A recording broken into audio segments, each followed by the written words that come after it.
Đây là con thứ hai rồi, con thứ nhất chạy trốn mất rồi.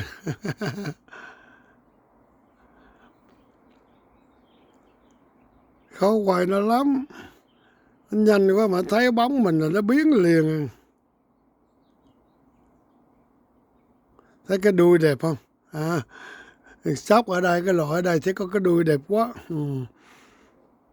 Đó. Có nhiều người á, thấy bươi bươi đồ trong vườn á, tức cái giót súng đó bán á, bán cháy tội súng cao su rồi đó. Mình thì mình ưng để cho nó vui. Có con vật nó chạy qua chạy lại trong sân trong vườn nữa, nhất là buổi sáng sớm á, chim nhiều lắm. Mấy hôm nay sao chim cả mấy năm 70 con cả bầy nó xuống một rợp sân luôn á.